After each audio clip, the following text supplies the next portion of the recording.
You know, it's my privilege to be part of the Late Show's inaugural introduction ceremony for the Trump Attacked Me on Twitter Hall of Fame.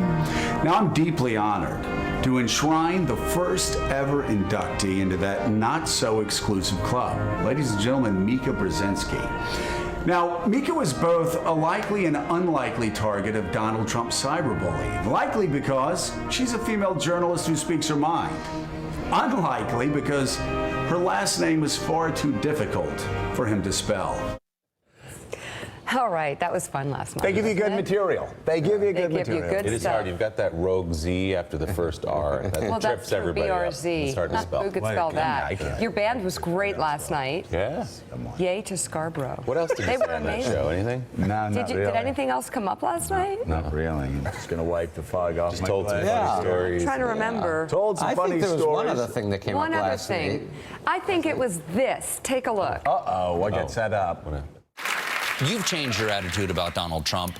Why haven't other Republicans done the same? Because you're a Republican congressman. What do you think is happening with your own party? Well, I think it's inexplicable. But this is well before Donald Trump was elected president that my party has betrayed their core values.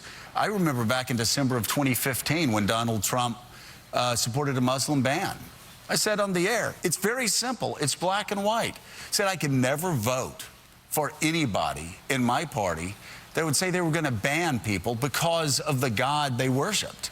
You look at in February when he talked about David Duke and pretended that he didn't know who David Duke was and didn't know what the Ku Klux Klan did. You didn't have Republicans coming out saying, I can never support Donald Trump because he's racist. They'd have 1,000 other excuses why.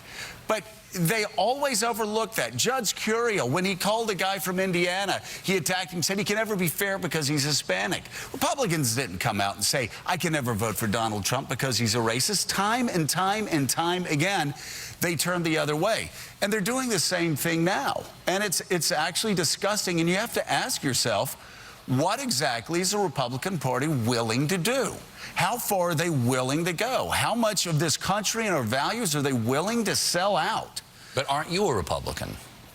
I am a Republican, but I'm not going to be a Republican anymore. I've got to become an independent. And Just that. Nothing more. It's just small news. That's big. No, it's not. I think a lot of Republicans are feeling the same way. I mean, Still a conservative. You apologize for your party for so long, and you hope that Republicans, when they get into power, are going to balance the budget, are going to take care of entitlements as far as reforming entitlements, making sure that Medicare and Social Security is around. You hope that they're going to push for education reform and give parents, all parents, an opportunity to let their kids go to the schools that they want them to go to. You hope that they're going to do the things that they promised to do. And, you know, when George Bush became president of the United States and Republicans owned Washington, D.C., they doubled the national debt. $155 billion surplus became $1 trillion deficit. They engaged in Wilsonian foreign policy, and they promised when they got in power again that things would change. It hasn't changed. And now A $20 trillion debt's going to become a $30 trillion debt.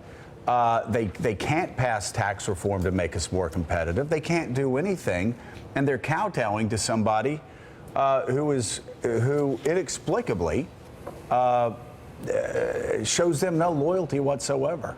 I don't know how people continue to be supportive of this president or this party until they return to first principles. Julie Pace, what are you looking at today? Well, I think pivoting off of what Joe said there, I mean, look at Capitol Hill. You have lawmakers up there, Republican lawmakers, who are desperate to try to get something done on health care, bumping up against Republican lawmakers who don't really like this bill and think this actually would be more damaging to the party long term than to simply be able to point to a success on a long-term promise that they've made. But they are doing this all against the backdrop of their relationship with President Trump. And privately, it is a relationship that is tense, that is weakening by the day. But publicly, as long as Republicans stand by him, I think that's all the White House needs to hear. I've got to say also, if you look at the health care process, we Republicans attacked Barack Obama for not being transparent enough. He had 18 months of hearings. Republicans have just thrown these bills out there, the leadership. They haven't even let the rank and file of the party read these bills. They've done it in back rooms. It's the least transparent process ever when it comes to health care reform, ever. More rushed. They're going to organize 1/6 of the economy based on what a few small groups of people have decided they're going to do. And they came up with a health care bill that actually hurts the most disadvantaged, the truly disadvantaged, and helps the wealthiest Americans. It's just, if you want to reform entitlements, that's fine. But we have to reform Medicare, Social Security, and Medicaid at the same time. Frustrating time to be a Republican. Yeah, it is. Which is why. All right, Julie, thank you very much. Thank you for being on this morning. Coming up, Donald Trump Jr. says he's happy to cooperate with Congress. We're going to talk to one person who will likely take him up on that. Member of the House Intel Committee, Congressman Eric Swalwell. That is next on Morning Joe.